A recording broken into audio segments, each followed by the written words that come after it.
I'm Doug Abbott. I'm the Provost and Vice Chancellor here at Montana Tech, and I was asked to introduce Dr. Burt Todd. So it is with great pleasure that I offer the following introduction of Burt. Burt grew up on a farm near Denton, Montana. And believe it or not, looking at Burt right now, he came to Montana Tech on a basketball scholarship. I'll let Burt talk about how many pounds ago that was and whatnot. But he graduated from Tech in Petroleum Engineering when the price of oil was very high. Burt went to work in industry, and when he was in industry, he decided that he would take a little time off from industry and go on an adventure, skiing, biking, backpacking, and whatnot, because he knew when he got done sowing his oats and finishing up his adventure, he could jump right back into the petroleum industry where he left it. When he got done with his adventure, it was 1983-ish, and the price of oil had dropped precipitously during the time that he was on his adventure. So Burt came back to Montana Tech and graduated with a master's degree in petroleum engineering. He left Tech and went to the University of Kansas, where he graduated with a PhD in Chemical and Petroleum Engineering. He spent the next 18 years or so, give or take, working in the research and development arm of Phillips Petroleum in Oklahoma. And he and his wife Debbie, who is a Montana Tech librarian and the former mayor of Bartlesville, Oklahoma, came back to Butte in 2008, and Burt is now department head of Petroleum Engineering. Burt and his team of researchers, Dave Reichart, Chaco Evans, Leo Keith, have been doing yeoman's work on this Coulee research sponsored by the Montana Board of Oil and Gas. And I believe that's what Burt's going to talk about today, is his research in that area. So please welcome Dr. Burt Todd.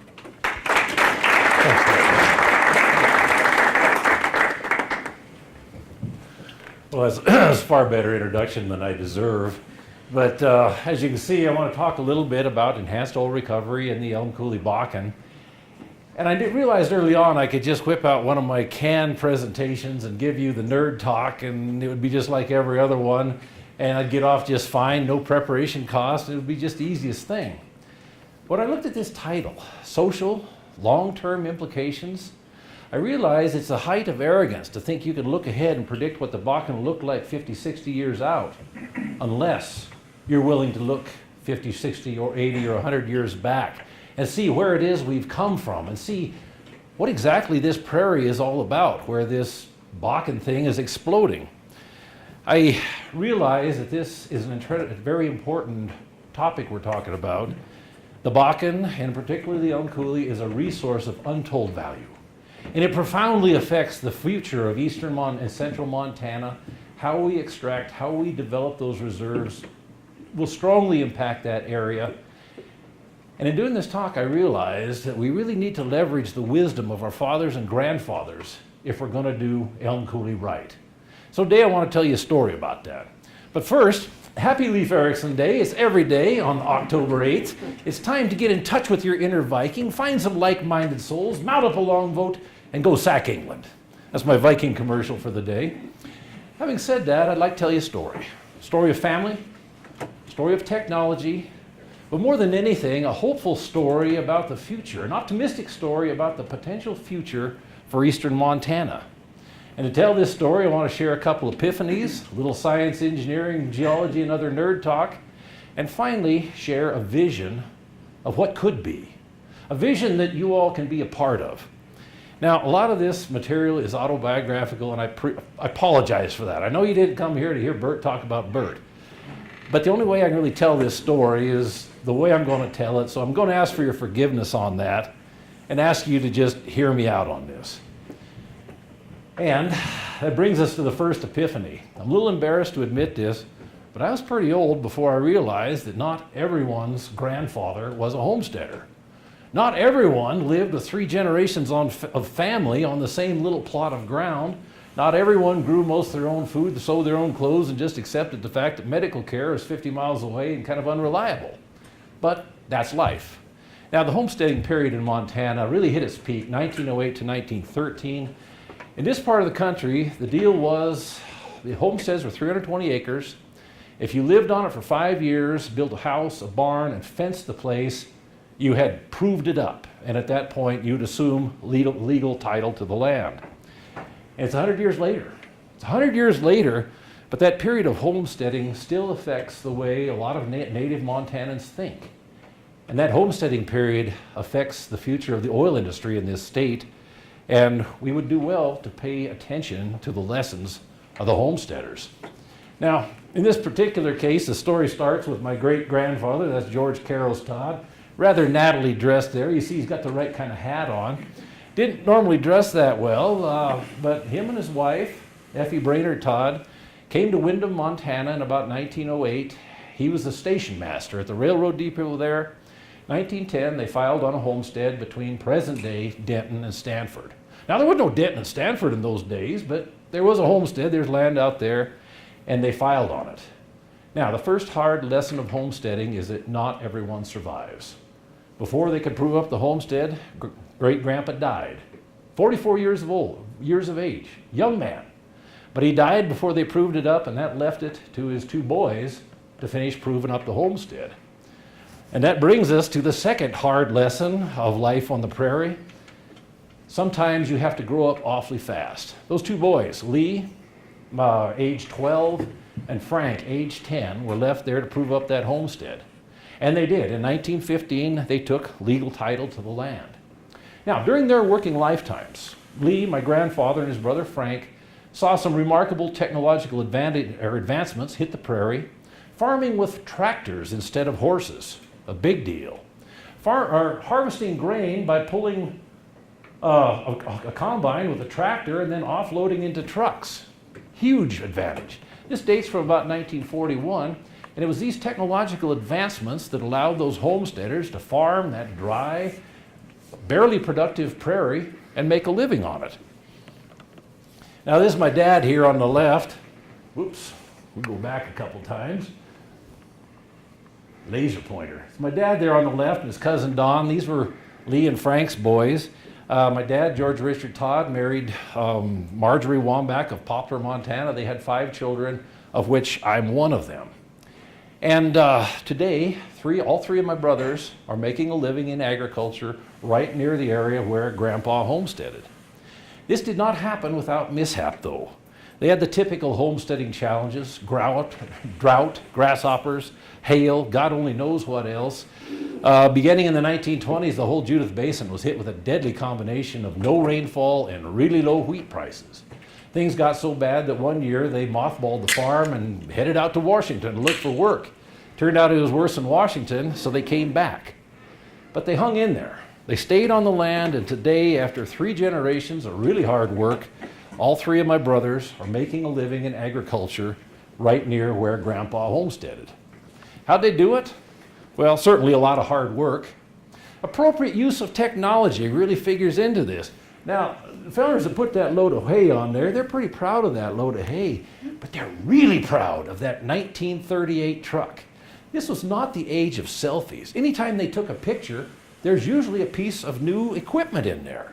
And there's always a picture of an old truck. Loose hay, 1938 Chev. Technology, hard work, these mattered. But I think more than anything, what powered these people to stay on the land and prove up those homesteads was something I will call the prairie homesteader values. Life on the prairie is hard. Your livelihood depends on rain, and this is a semi-arid climate. Some years you don't get any. Some years you just strike out. These prairie homesteader values, though, produced a couple generations of people who were peculiarly adapted to living and thriving on the prairie. Now, that's the Todd side of the family. The other side of the family, my mother's side, represents the other half of the homesteading story. This is a picture of Grandma Mary here in the center and her 7 children. The occasion is the day when the eldest son, Marion, the gentleman there in the fancy hat, was going off to college at Havre. You'll notice that Grandpa Alphonse is not in the picture. He died years earlier of one of those diseases that struck men down in their prime before the age of penicillin. And without Grandpa in the picture, they couldn't make it in agriculture. So Grandma taught school, the older kids worked, somehow they kept the family together. But as time went on, the 3 girls, including my mom, all married Montana fellers, stayed in the state. The 4 boys, my uncles, bright, talented, hardworking men, all had to leave the state in order to find their fortune, in order to find their future. And this is part of this brain drain, this talent drain that still goes on, where the best and brightest of our youngsters so often leave the state in order to find their future. Now, you might ask, why does all this matter? I mean, who really cares about this stuff? It's ancient history. There's several reasons it matters, and I'm going to state just a few. First, the entire Bakken reservoir is located in a heritage homestead area. The people that live there, the people that were there before the oil boom, are all part of that. And these are the people that the oil industry shares their Walmarts, their roads, the countryside with. We really ought to know how these people feel about the oil industry being there. They're our neighbors, and we have to coexist and treat them right. The other side, the other reason this matters is that these people are people who've learned how to survive on the prairie. They have a set of values. And I believe that in order for us to do EOR right, we are going to have to adopt some of those prairie homesteader values in order to realize the potential that it has. What are these homesteader values? Well, first of all, waste nothing and use everything. Prairie lifestyle, pretty sparse. Not a lot of advantages. You have to wring the maximum advantage out of every natural advantage you have in order to survive. You have to grow your own when you can. Now these folks raised huge garden, butchered their own beef, did all their repair work, very self-sufficient. And that's an important part of this. Think long-term and invest in the future. In a country where you get rain about 2/3 of the years, you know you're going to take some years where you make nothing. You have to devise your economy, you have to devise your strategy in such a way that you can survive the empty years and thrive in the years where the rain is good. Think long-term, endure, and invest in the future. Adopt new technology when it helps you. You know, we're all a bunch of techno nerds each day. You know these guys, a new phone comes out, they have to have it immediately. Don't invest in technology just for the sake of technology. Do it when it helps you. And that is part of these homesteader values. Finally, cherish your neighbors. A lot of isolation on the prairie, but they cherish their neighbors because that one day when you put your pickup in the ditch and will have to get through a snowstorm, that light a mile up ahead is the difference between life and death. And these people really learned to cherish their neighbors. So you're probably wondering, in the midst of all this misty-eyed nostalgia, Burt, why aren't you a farmer? Well, there's a good reason for that. I'm not smart enough. And I realized very young that I don't get farming. Furthermore, I got 3 brothers that do. I didn't have much chance competing for that little piece of land. I knew I was going to have to make my fortune somewhere else. And that eventually brought me to Montana Tech, Petroleum Engineering, good scholarships, summer jobs, chance to play ball. I couldn't pass that up. So I came here, I graduated, went to work as an engineer in Coulee, Wyoming. Worked there a couple years. But I want to make a point here. I'm not heritage oil. I'm not oil field trash. And that's a compliment, not an insult. I got into this business to pay the bills. And like everybody else who grew up in the 70s, I was a little suspicious of big oil. I didn't really trust those you remember, didn't really trust those 7 sisters. And after working a couple years, I decided I was going to rethink life. So I quit my job and took a little bike trip. About 6 months and 4,000 miles worth of bike trip. Now I'm going to have to admit here to a certain youthful arrogance. I was making a private political statement. I was saying, I can see the United States from the back of a bicycle, and I don't need a car to do it. a lot of hubris, a lot of pride in that. In some sense, I was saying I'm happy to take oil company money when it suits me, but I don't need their products. I know that sounds pretty lippy. At that stage of my life, I didn't have a lot of respect for my chosen profession. Hopefully we're going to grow out of that. And it was a pretty neat experience living and traveling on a bicycle. And I accidentally learned a few things that applied directly to this issue of enhanced oil recovery in the Bakken. There's one particular day, had a great day of riding, covered about 80 miles, perfect weather, beautiful scenery, nice up and down, just hauling, just smoking the road. Got into camp early, making a nice camp, had my little backpacking stove out there, cooking up a great pot of mulligan stew, and I looked around and I thought, man, this is great. I don't need no stinking oil. I can get by just fine without it. And I just sitting there in my pride, and then I looked over at my tent. My tent, which was good down to minus 20 degrees Fahrenheit, it's made out of a super duper, super waterproof petroleum-derived product.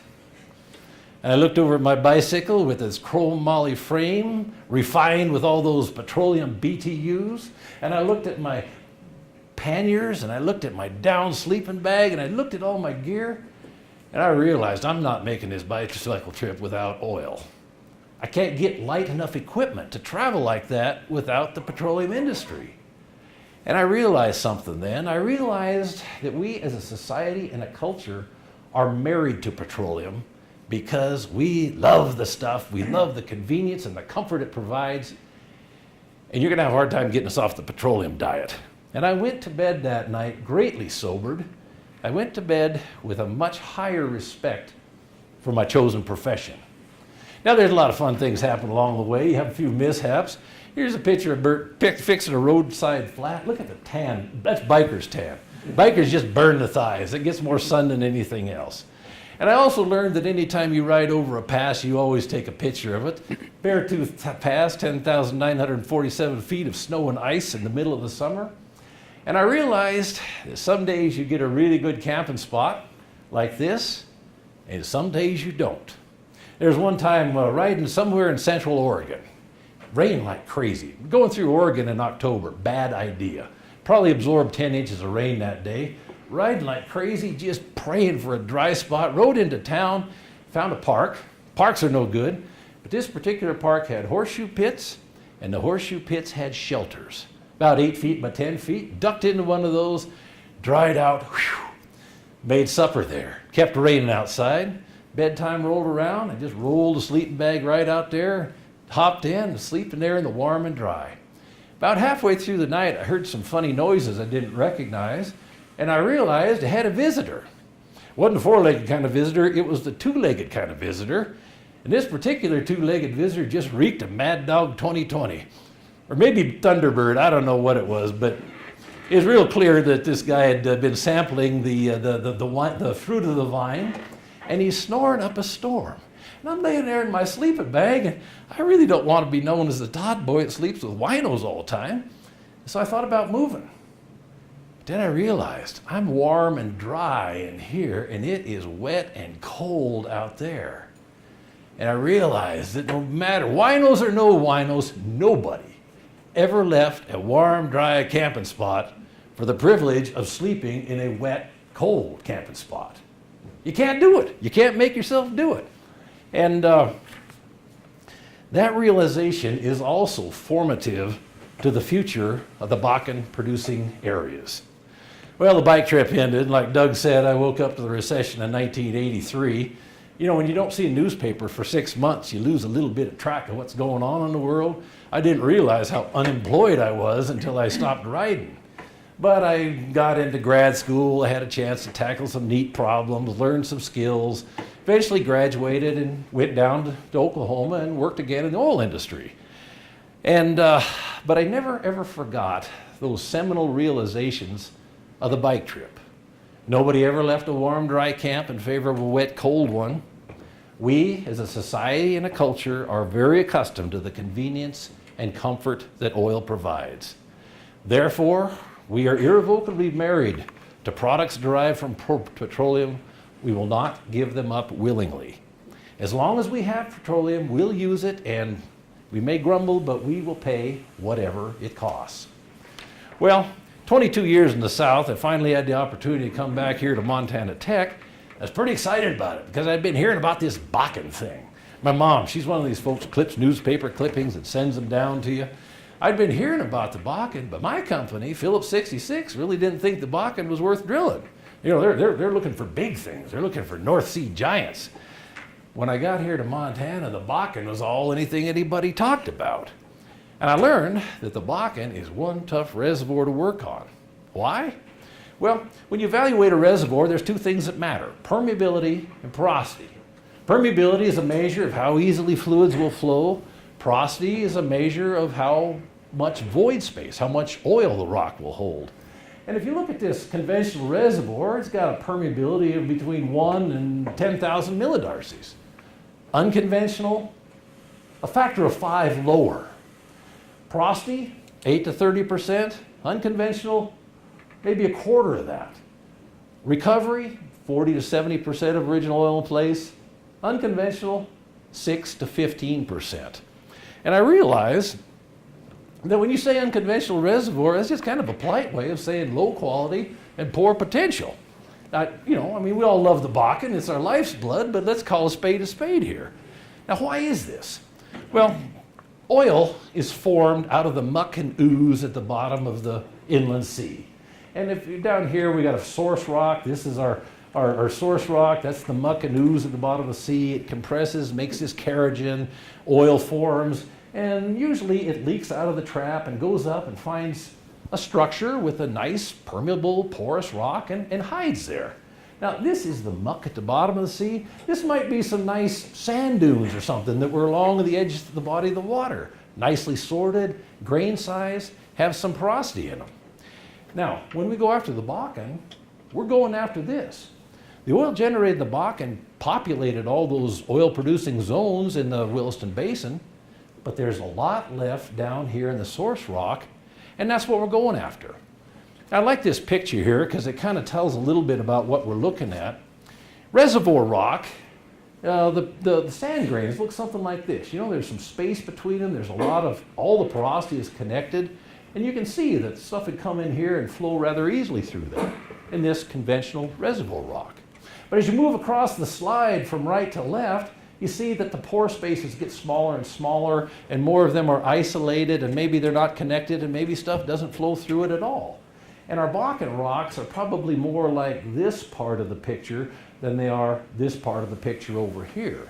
So physically, it's easy to see why it's hard to produce that.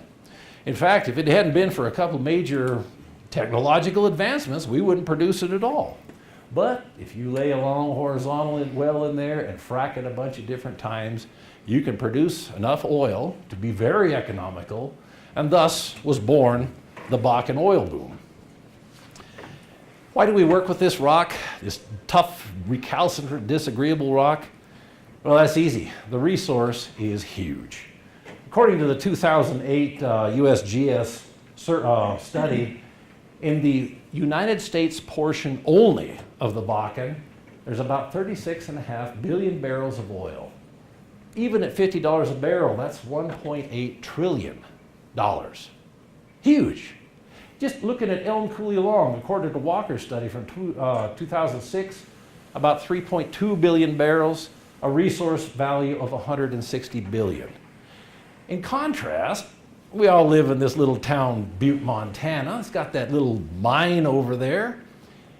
Most of the houses west of the Mississippi were wired with copper that came out of that mine. That mine powered the economy of western Montana for close to 100 years. And yet the value of all the copper and all the gold that came out of that mine in a 100-year period is something less than $67 billion. Look at the comparison here. You can make a very strong argument that Coulee is the biggest economic event to hit this state ever. However, that's just the value of the resource. Stuff's hard to produce. Current recovery estimates hover around 10% of the original oil in place. And if we can't improve this recovery, the drilling boom will be over. Most of the reserve will stay in the ground, and we'll have nothing except royalty checks, abandoned man camps, and the collective bitterness that comes from seeing an opportunity come and go without being realized. We have to do better than that. And in that spirit, the Montana Board of Oil and Gas very generously gave the Petroleum Department a grant to study this. And we're looking at stimulation practices, we're looking at recovery trends, we're looking at reservoir simulation of EOR processes. Ultimately, we want to develop an EOR pilot project. And the principal investigators on this are John Evans, Leo Heath, David Reichart, and myself. Now, I want to say a few words about Bakken wells and why they're difficult to model. Here's a kind of a stylized production trend. These wells come on and they'll hover around maybe 300 barrels a day for a while. 300 barrels a day is the magic number because that's about the amount of fluid you can move with a 912 pumping unit from 9,000 feet. And they'll hover around there, and then eventually they fall like a stone, and then the decline just goes flat. Now, how does this happen? We believe that this spectacular early time for production is dominated by natural fractures, high perm features in the rock.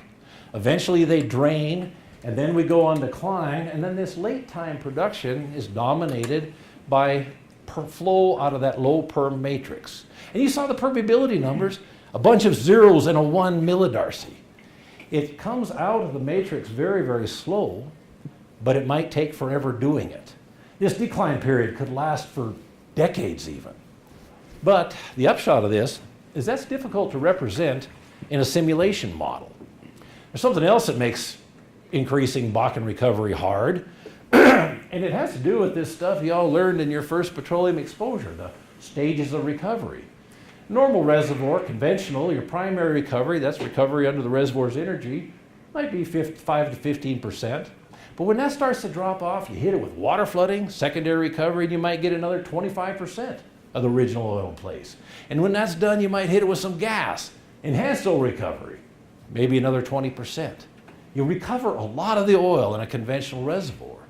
Bakken, well, we know we can get somewhere between 6 and 15% on primary. Secondary doesn't look too good. The permeability is so low you can't get enough water in the ground to make any difference. The focus of this research is to understand what some of these gas injection schemes might do. It's our last chance. Secondary probably isn't going to work. We have to understand the potential of these gas injection if we're going to get that recovery over 15%. So our research strategy, we're taking a simulation approach. We're going to create a reservoir simulation model of a piece of the Coulee Bakken, and then we're going to tune that model till it'll match what the oil and water gas rates out of the wells actually was, and then we're going to turn it on, project into the future, and use that model to evaluate different EOR strategies. Now there's one more thing that makes this hard. I sound like a whiner here, apologize for that, but there's one more thing that makes this job hard, and that is the data, or lack thereof. So I'm an old guy. I got these here white whiskers, and I remember a time when a section of land would have 20 wells in it on 20-acre spacing. And that's 32 wells. That's 32 places where you know the thickness, the porosity, the resistivity. You know a lot of stuff. In contrast, the Bakken, in 2 sections, you're going to have 3 wells. Probably none of them are logged. We struggle to know basic things like how thick is the reservoir, and are the wells in the reservoir or below it or above it. As a result, we've learned we have to read between the lines when we're trying to simulate this reservoir. We have to take the information we have and extract the maximum possible value from it. What do we know? Well, we know well locations. We know some stimulation area information. We know have a little core data, some PVT. We know the produced oil and gas rates. That's not much. That's not near enough to build a quality reservoir model. But it's what we have, and we have to make the best of it. So there is a solution. The most accurate data, the data we know best, are the oil, water, and gas rates that were produced. We know that very well because there's accountants. Look at those numbers. Those are the revenue streams. Little guys with wire-rimmed glasses, moosed hair, and dockers are poring over those numbers and making sure they're correct. That we know. So our strategy is we're going to take the best reservoir properties we can find, build a reservoir model, and then history match it until it can replicate these produced rates. We're going to use the history match model, and then we'll use that history match model to predict enhanced oil recovery. It's a little bit like that kid that's taking physics. You know, he goes to the back of the book to find the answers, and then he starts taking the formulas and keeps punching numbers until he can find a formula that'll give him the right answer. Starting with the answer, working backwards to the question. That sounds a little bit like cheating. We're all faculty members, so we can't say it like that. So we give it a fancy name. We'll call it reverse engineering. Reverse engineering is a time-honored engineering technique. We're going to try and make a reservoir model that'll give us the produced oil and gas rates. And if we can do that, we know we're okay. Because if it looks like a duck and swims like a duck and quacks like a duck, it's probably a duck. And that is the goal of this research. We're going to reverse engineer a simulation model. I'm going to tell you a little bit about what's in the model, and then you can make your own decision. Is this a valid model, or is it just numerical digital pipe dreams? So how do we make the model? Well, here's a map of the Williston Basin, the whole Williston Basin here, North Dakota, Manitoba, Saskatchewan, Montana. And this dashed line is kind of the extent of the Bakken. Here's the Nesson Anticline, the Billings Nose, and then right down here is Elm Coulee. Now this is a surface map of Elm Coulee. Got the section lines all over the place. It's big. Sidney, Montana is right down here, and it's about 55 miles top to bottom, 7 or 8 across. That's big. Our study area is right down here in the southwest flank. Elm Coulee's too big to study all in a piece. We had to take a bite-sized chunk, and we selected these 6 sections over here because we'd worked with the operator before. Folks, this is a senior design project that got legs and moved into the future. We'd worked with the operator. They were very Continental Resources, very good to work with. And furthermore, the wells in this area look a lot like the wells in the rest of the Bakken. Felt it was a good place to do a case study. Now, here's a little bit blow up here. There's the 6 sections, and you see a variety. There's 5 dual laterals, 4 single laterals spread across. We're looking at townships 23 and 24, ranges 55 and 56 east. So what is a model? What is a reservoir model? It's basically 3 pieces. It's a rock description, a fluid description, and a well description. We'll start first with the rock model. Here's our study area, and we had 63 vertical well logs scattered around Elm Coulee, but they're scattered. You see, there's only one of our wells is actually in the 6 sections. I wish we had better well control, but this is what we had. It's more of that data scarcity that I talked about. But from this, we could get formation tops, porosity, and thickness. We're building the box that the model will fit into.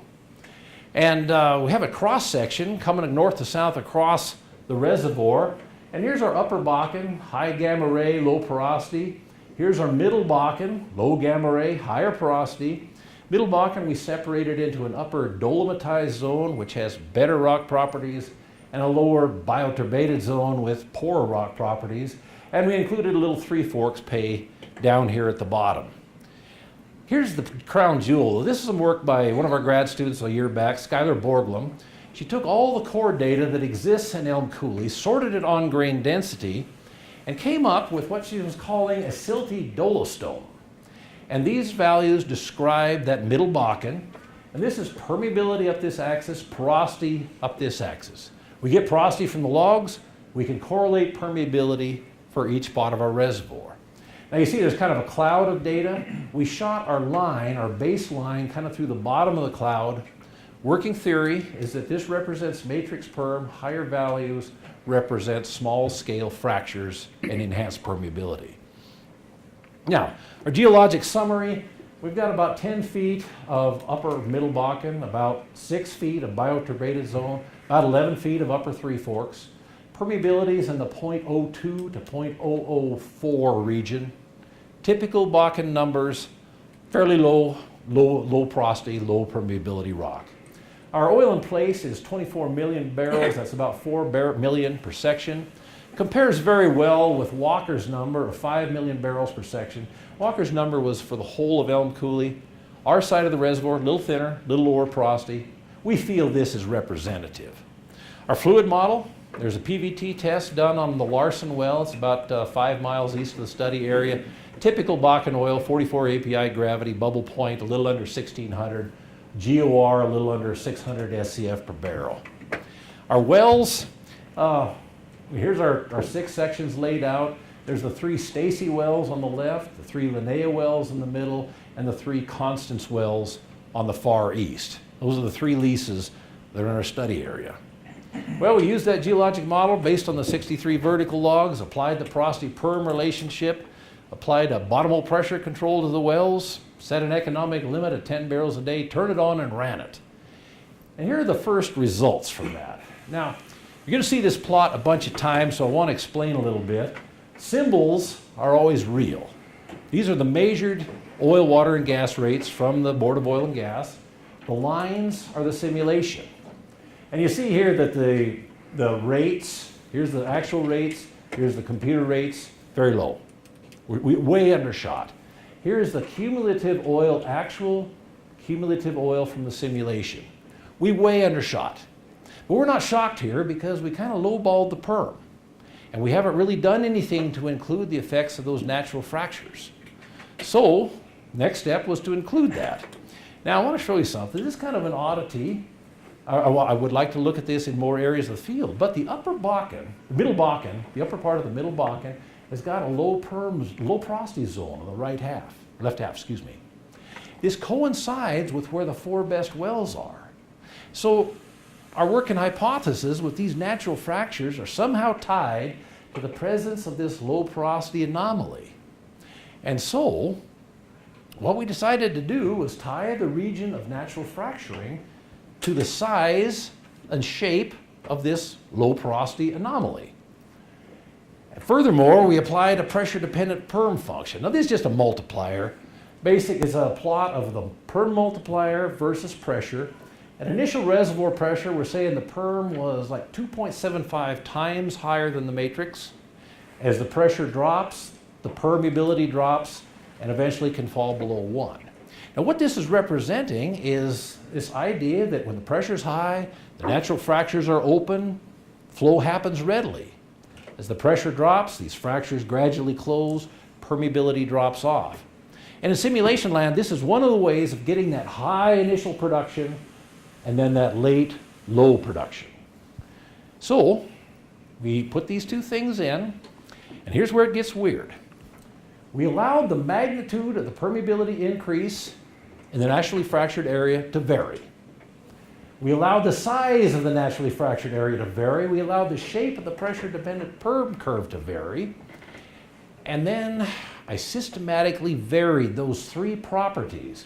And I'm talking about hundreds of simulation runs, thousands of hours of computing time, but systematically we just varied these 3 properties until we got a match between the observed and the actual production.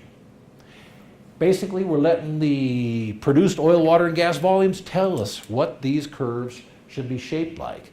And then when it's all over, we'll look at the values in the model and see if they're believable. Well, here's the final history match. You'll see that we did a very nice job of capturing those early peaks, and we see we did a very nice job of capturing that late time flattened off production. Here's our cum plot. We just nailed that all the way through. I want to call that a pretty good match. Now, that's an excellent match. In simulation land, that's about as good as it gets. The big question then, is it reasonable? Is it believable? Well, okay, that's for the 9 wells. We're going to go through this quick, but here are the 9 wells. This is the total. Here are the 9 wells individually. Stacy 1, Stacy 2, nailed it. Stacy 3 and Linnea 1, nailed that, right through the curve. Linnea 2, Linnea 3. Linnea 3 I had trouble with because it's a refrac. You see right here, the production jumped. They're hard to model. Struggled a little bit with Linnea 3. Constance 1, Constance 3, little bit low here, lot low here. But then on Constance 2 was another refrac, and we did a little better job on this one. Individually, we matched the 9 wells. In cumulative, we matched the 9 wells. Now the question, is it reasonable? Okay, this is the baseline perm here. This is the value of the permeability in the naturally fractured zone. This is the value of the permeability with the maximum of the pressure-dependent perm function applied to it, and you can see that all our perm values are within the cloud. All the values it took to get that history match are within the cloud of measured data. And I'll submit to you that that is reasonable, that this is a model that is defendable. So, what do? We're going to start talking future now. Turn the model on, and I just ran her out to 2065. What's it look like? This is really interesting here. Here's our rate time curve, and it comes down in about in the year 2028, or 2030, I think we get the first well coming off production. And then we get, every time it bounces down, we get another well coming up. It's hitting the economic limit. 10 barrels a day, you're breaking even. That's we shut the wells off. And at the end of the day, there are no wells producing. The cube curve goes flat. This predicts an ultimate recovery for that area of about 16.5%. That's a little high. Most people are saying, 15% is about the limit. But this is in simulation land. In the simulation land, you never have that awkward day when the gearbox on your pumping unit blows up and you wonder, man, is it worth putting a new unit on that, or do we just abandon the well? So this is a little optimistic, because in simulation land, your pumping units go forever. But this does make a nice baseline for comparing our EOR scenarios with. So let's look at EOR. Now we're looking at gas injection, and I am a big fan in this case for hydrocarbon gas injection. The biggest reason is we have no local source of CO2. If we had CO2, we'd use it, but we don't. We have a lot of produced gas out of there, and a lot of it's being ignited and flaring off into the atmosphere. We have a desire to reduce flaring. Injecting the gas makes sense. What's even better, though, is that hydrocarbon gas is first contact miscible. If you inject produced gas, it sees oil, it goes into the oil. CO2 doesn't do that. It sits there and has to think about it for a while before it mixes with the oil. And that is really cool, because when you start to get a jailbreak, when you start to have your injected gas shooting over to those producers, it's first contact miscible with the oil. It damps out the fingers, and you don't get those early breakthrough events that kill an EOR flood. It's also low viscosity, give us maximum injectivity. I think the biggest argument here is that it would end flaring in the Williston Basin. If we use produced gas for EOR, flaring is over with. Gas is no longer a nuisance. It becomes the key ingredient for prolonging the life of these reservoirs. Now, I'm an old water flooder from way back, and what water flooders do is they take half their producing wells and turn them into injectors. I thought, let's try that with the Bakken. So here's our 9 wells, got fracs laid out on all of them, and I just took every other one and made it an injection well. And then I put the gas to it as hard as it would go, and I got a curve like this. Now, this is our do-nothing case, the black line, and this is the EOR case. Now, this is a good news and bad news scenario. Number one, it's good news because, hey, we're making a bunch of oil. The bad news is that we make it in 2065. We're in the hole until we've been injecting gas for about 8 years. See, the thing that kills you on this is you take half your producers and stop producing them, make them injectors. So immediately you go below the do-nothing case, and then it takes you a few years before you're making positive oil. So it's encouraging, we're making more oil. It's discouraging because we're losing money. But I thought, hey, we'll try something else. Let's try adding wells.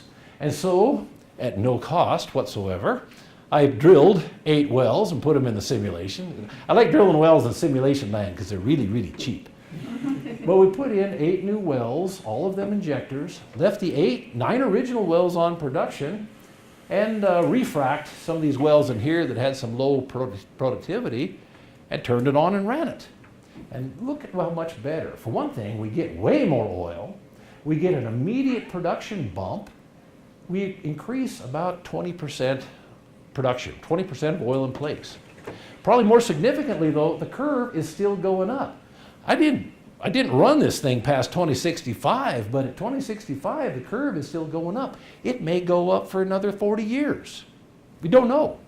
Very encouraging. Earlier response, better economics, and a better idea. We're drilling 8 new wells. spending a bunch of money to do it. What would happen if we just produced those 8 wells for a couple of years, made some money, paid off some bills, and then started injection? And that's what happens. Here we drill our 8 wells, we get this big production spike. 2 years later, convert them to injection, and here's our EOR curve. This made even more oil, a little over 21% of oil in place, better economics because of the upfront cash, a delayed EOR response, but in all respects, a very encouraging and certainly a better simulation. So here's another plot that's really important. Pay attention to the 2 green lines. This dashed green line is the injected gas line. The solid green line is the produced gas line. And you see that early on we inject a lot more than we produce, but over time the 2 curves come together. And at some point we don't have to buy gas anymore. We're just capturing the gas, re-injecting it, cycling it over and over. It's a gas cycling project. And no flaring at all. So there's some real optimism here in terms of what it would do with the flaring problem and how important this gas cycling can be for increasing oil recovery. Well, I had to run some economics. We based a total investment of $57 million. That's 8 wells at $5 million a pop, 4 refracs, $7 million for gas injection facilities. Don't chuckle here. Those are 2014 prices. And I'll just say it right up front, at $50 a barrel, no one's doing EOR. But oil's not going to stay here forever. Things are cheap right now. This is the time to act and invest, because when the price comes back, some of these projects will start looking very economical. We took a liberty, no production tax on the first 18 months of well production. There's circumstances where you can get that. And our economics look like this, about a 60% rate of return. Net present value in the 70 million range, undiscounted profit well over 300 million. Now, those are attractive economics. I wouldn't invest in them. These are the top side. This is the most optimistic viewpoint. There are things that we have not yet really dealt with, like these high perm features that cause gas injection channeling. But still, this is very optimistic. But I want to show you something. Note the difference. The net present value is so much smaller than the total profit earned.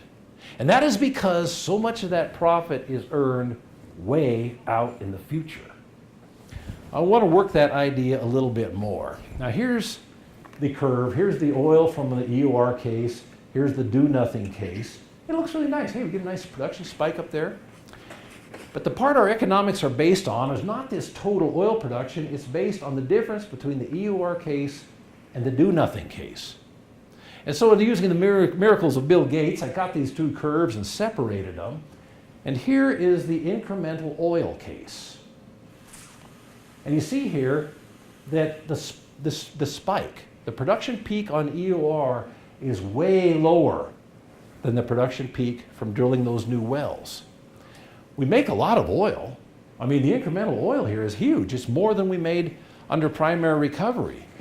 But it happens over a long period of time. It happens over a long period of time. It has a low peak production. I can say this with a certain amount of confidence that the economics of an EOR project will never compare favorably to the economics of drilling a new well. So, I want to work this a little bit more. All you 446 guys know this by heart. But if we look at drilling a new well, let's say it's going to produce 500,000 barrels, cost us $8 million. Look at it 2 different ways. If we start at an initial rate of 300 barrels a day, we start high, go low, the well dies. Or if we start at 100 barrels a day, we start low and go for a long, long time. Okay, the economics of this, the net present value for the 300 barrel a day well is 18 million versus 11 million for the 100 barrel. Same reserves, just a different initial rate. And the rate of return, 92% versus 34%.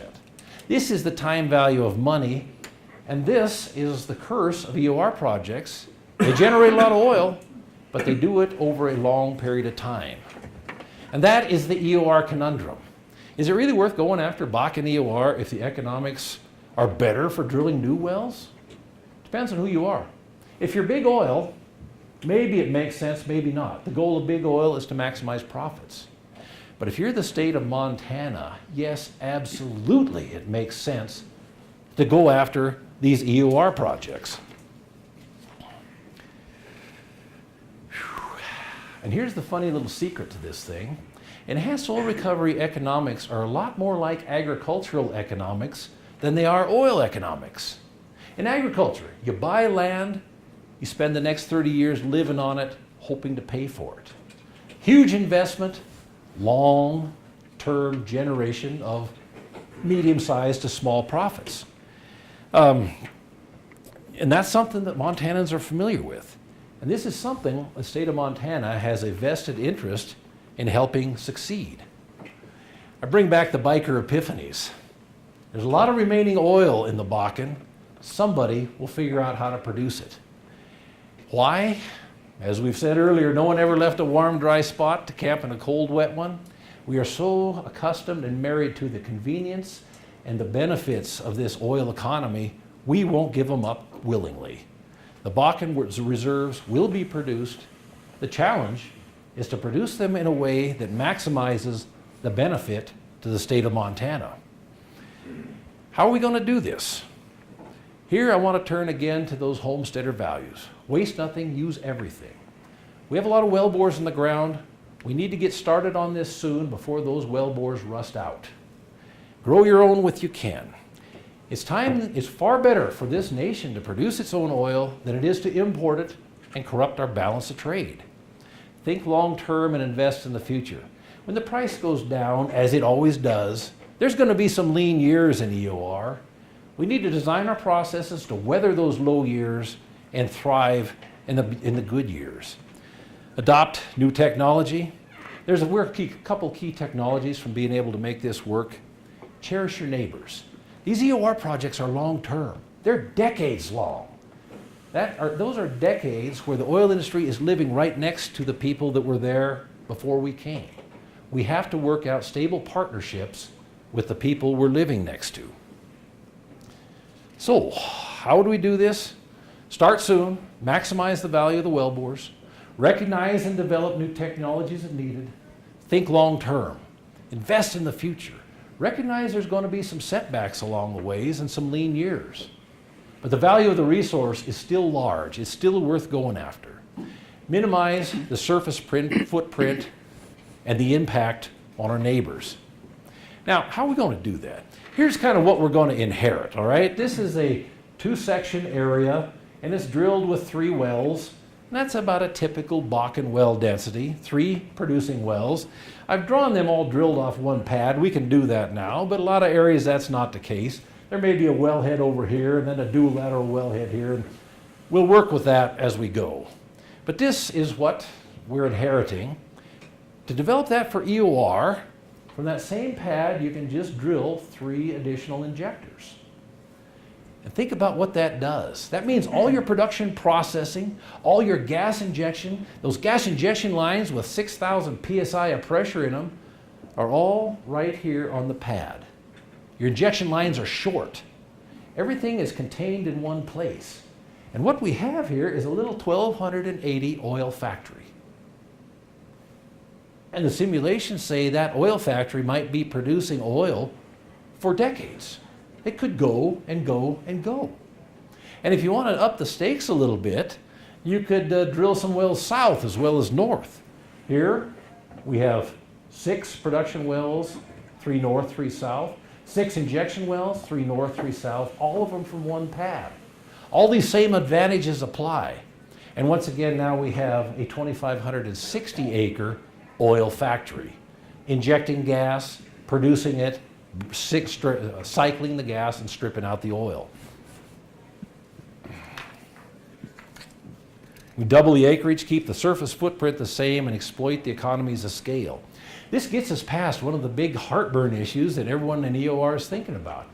How do we share costs? How do we share expenses? See, the normal thing in an EOR project or a water flood, you unitize the field. Get everyone to agree. Everyone's share of the unit depends on how much acreage they have. There's a lot of operators in Coulee.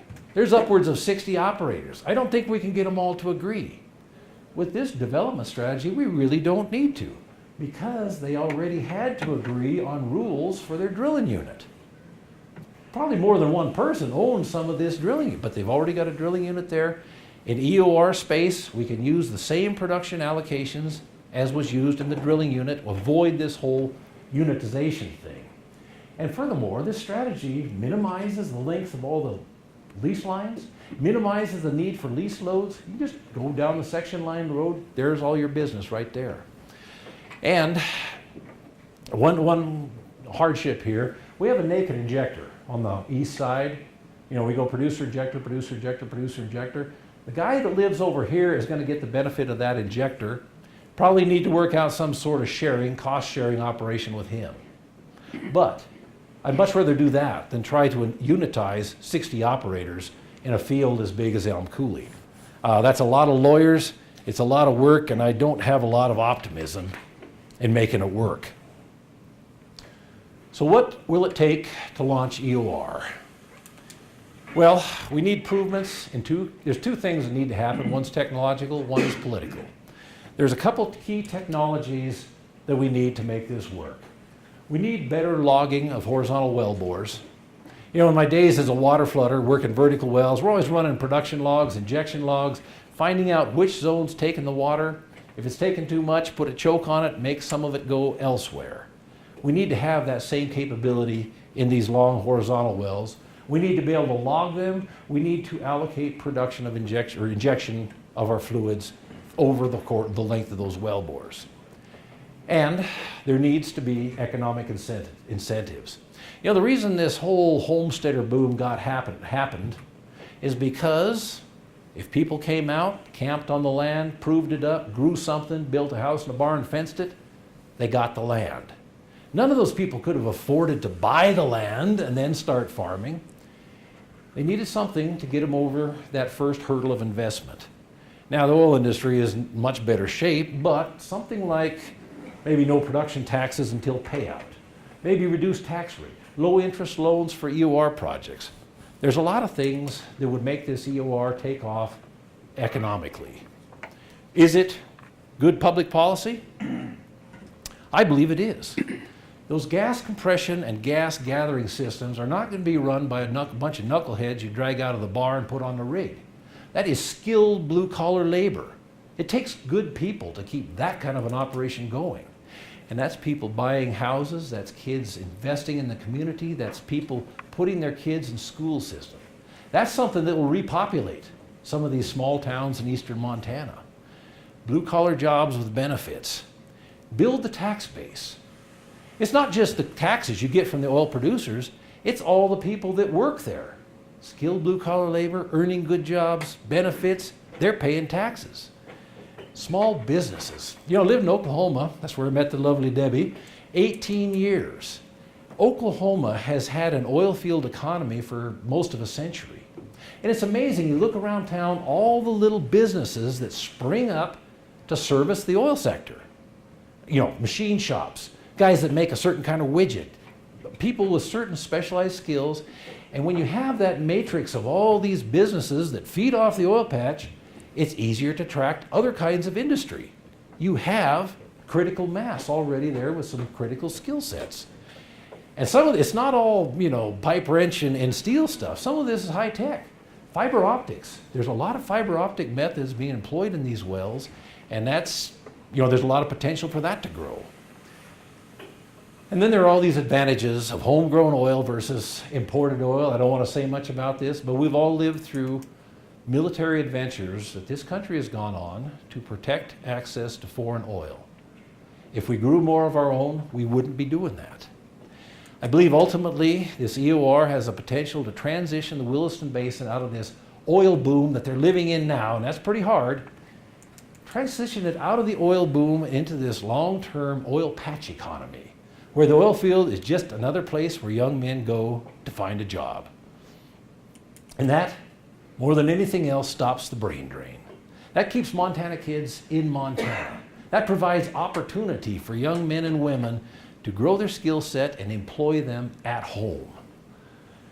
In summary, Bakken contains huge oil reserves. I believe they are recoverable by EOR. We like oil. We really like oil. We like the convenience it provides. We like all the comfort it provides. We love this ability to get in our cars and drive from one climate-controlled environment to the next. Because of that, eventually those Bakken reserves are going to be produced.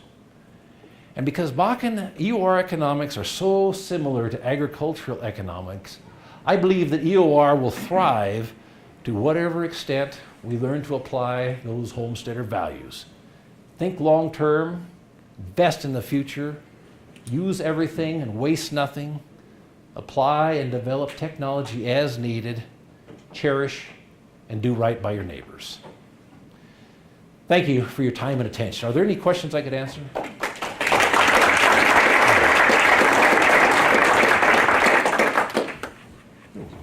Why don't they log the well? Good question. In the old days, when everything was vertical, we drilled straight through it, and we logged it to find out where the zone was, went back and shot holes, bang, bang, bang, we know where the zone is. These days, they drill down, and when they get kind of in the neighborhood, they kick off and go horizontal, and this measurement while drilling technique kicks in, and they find the zone with logging tools in the drill bit and wander up and down and go sideways.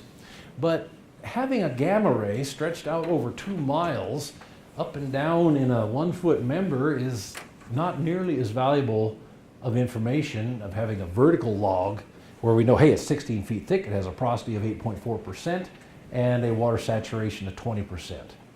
It just has to do with the evolution of drilling techniques. Are they logging the vertical portion of the well? Who cares about that? Oil's down here. Now, you know, maybe later we might go up and look at that, but, you know, it doesn't really help us deal with what's at Bakken depth. Sure. If you go to the water flooding, where are you going to get the water? That's a funny story right there because, you know, for several years we thought, hey, the Bakken's great, it produces nothing but dry oil. Then we started to produce water, and water is ugly out there because it is such high salt that a lot of it's super saturated. It's very hard to dispose of.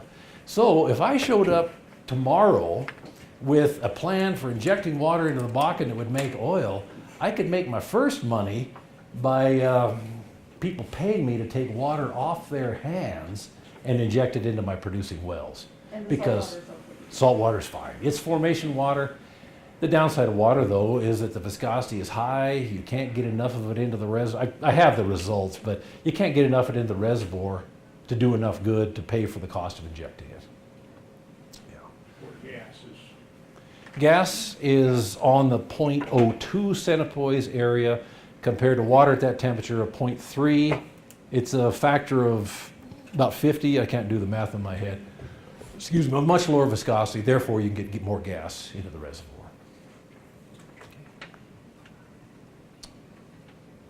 Other thoughts? Burt, I've got a question about your economics. Yeah. You had a slide up there where you compared the net present value of 10% versus the undiscounted Right. profits. Yeah. What does that tell you?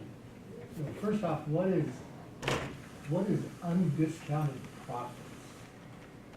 Well, first I will say that your economic chops are far better than mine. But if I could go to the bank and, you know, own one of these, the value of it at a 10% interest rate would be that number. Well, this is the wrong slide.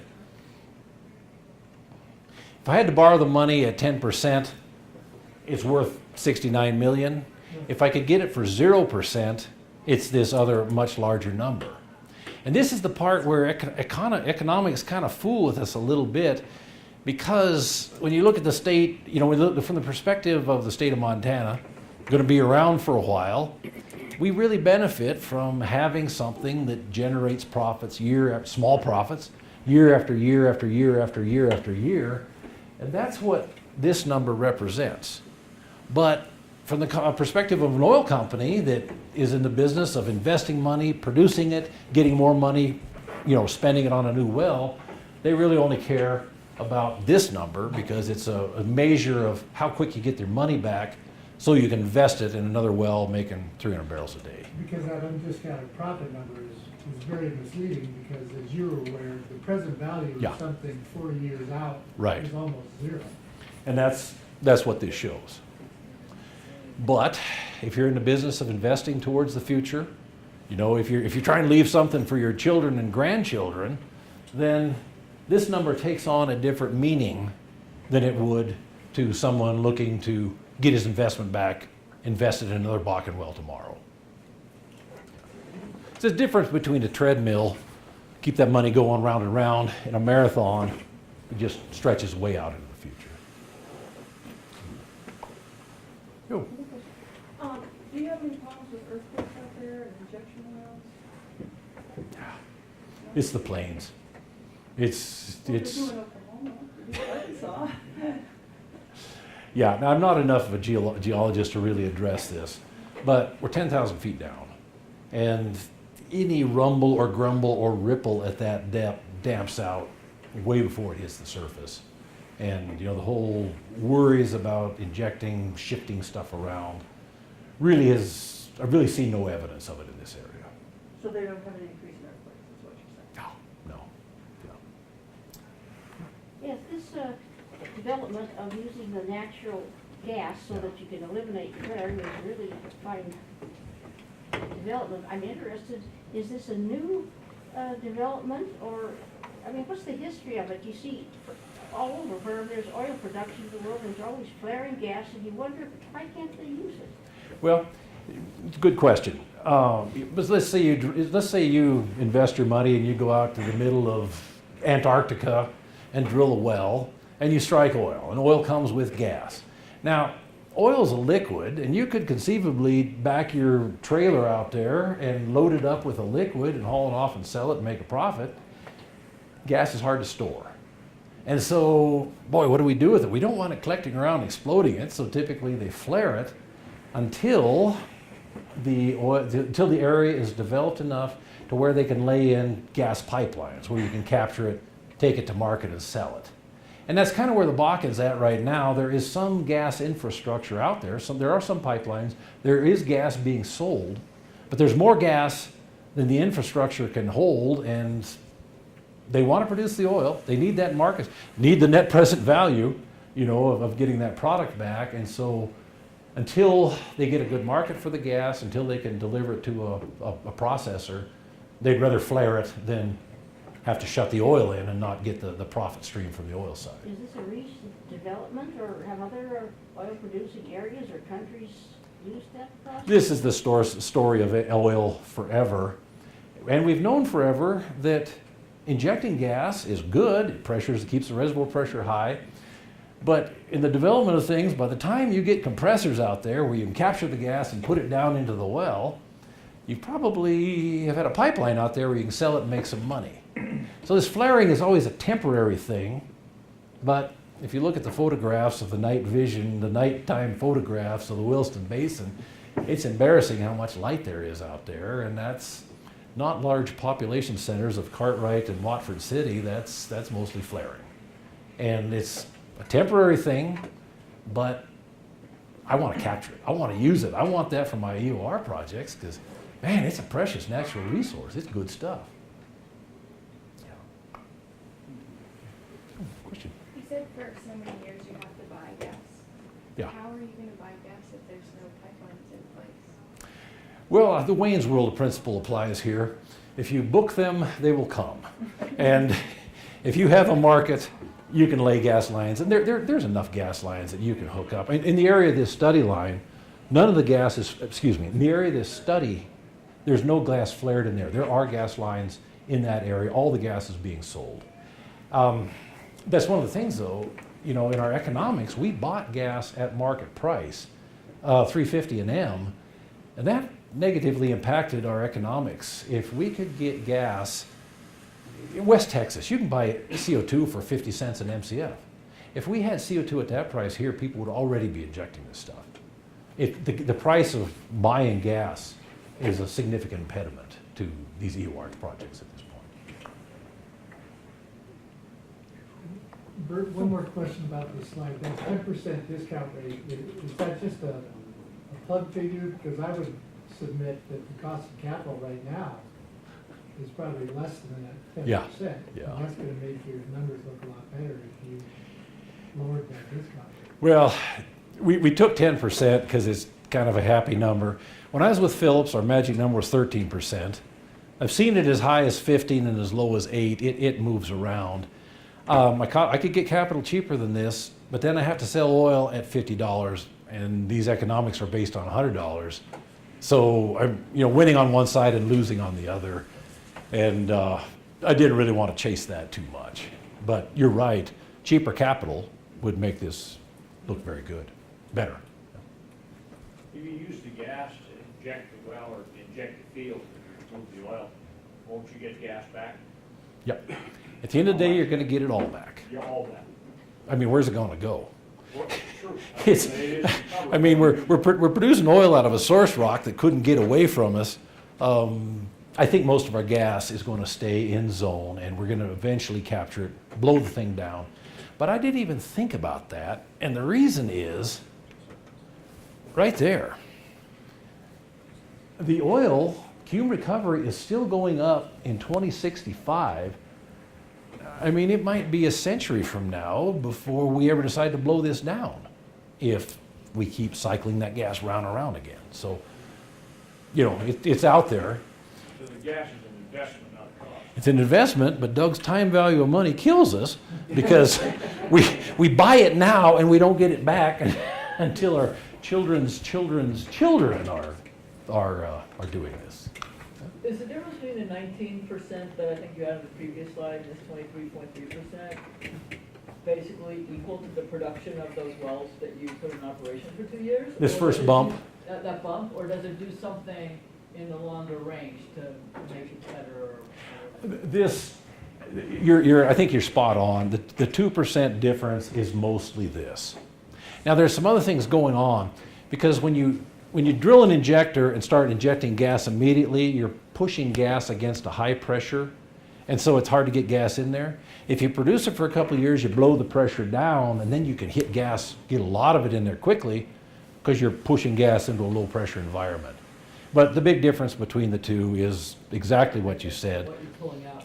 And if I had a better computer in my office and I could run this out to 2100, I'll bet those numbers just come together over time because So we have a bounces lovely out. high-performance computer on campus that you'd be welcome to use. I've got to get the parallelized version of Petrel, and I don't know that Schlumberger is feeling quite that generous these days. We have inquired. Isn't the issue eventually going to be the environmentalists? They lost the fracking battle, but they're not going to lose the contamination battle with the flooding. With the Yeah. millions of tons of CO2 being formed, et cetera. They're already in line to defeat the oil industry with that. Yeah. And so doesn't that play into your model? We are exactly lined up with the green agenda here. No more flaring. Localize all the operations, minimize the surface footprint. This matches the green agenda in some ways. Hell, CO2 sequestration. If we supplement our natural gas with a little bit of CO2, that's storage. And there's no reason why the Bakken, sequestration works when you inject CO2, it makes the acid, it dissolves a little bit of rock and leaves most of it behind as a precipitate. This rock will dissolve in a weak acid. So yeah, there's a lot of things about this that make sense from the industry and the environmental standpoint, yeah. But you must be producing at least as much CO2 by burning that oil as you're going to be sequestering by pumping it in to get more oil out. And I don't know what the ratio is.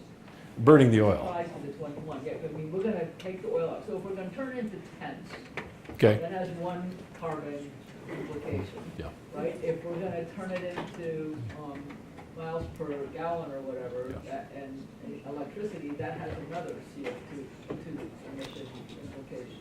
Well, see, I ride bicycle most of the time, so.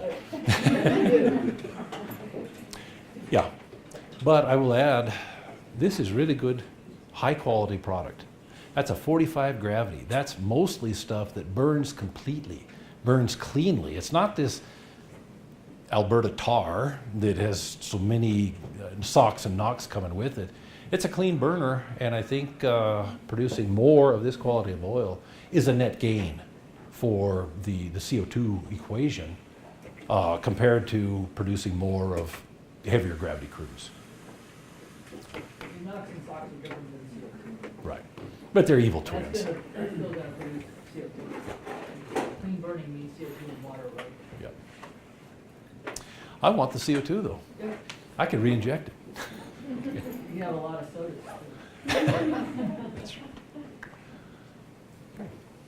You said there's 65 operators in that area. Who are you targeting for the pilot test? Or what size company? Okay, that's a good question. You know, who would be interested in a pilot? The super bigs, Chemical, Phillips, and people of that ilk, they have bigger fish to fry. The Ballards probably don't have the economic ballast to pull a project like this off because you need enough economic ballast to tide you over so you can reap these profits out in the future. So it's the mid-sized people, the Continentals, the SMs, people like that, I think, that are excellent candidates to partner in some kind of a pilot. But I'll say this, anywhere I go and talk about CO2, people are just jumping out of or gas injection, people are just jumping out of the woodwork to discuss this because everyone has got it on their mind. What's next for the Bakken? What happens after the drilling? Everyone's thinking about that. And anyone that talks EUR or CO2 or gas injection, yeah, that's, you immediately hit a resonance factor with people because everyone's thinking about that. And, you know, we have some technological hurdles to get over, but, well, the pirate factor really comes in. There's a lot of buried treasure down there, and someone is going to go after it. Someone's going to find a way of producing it.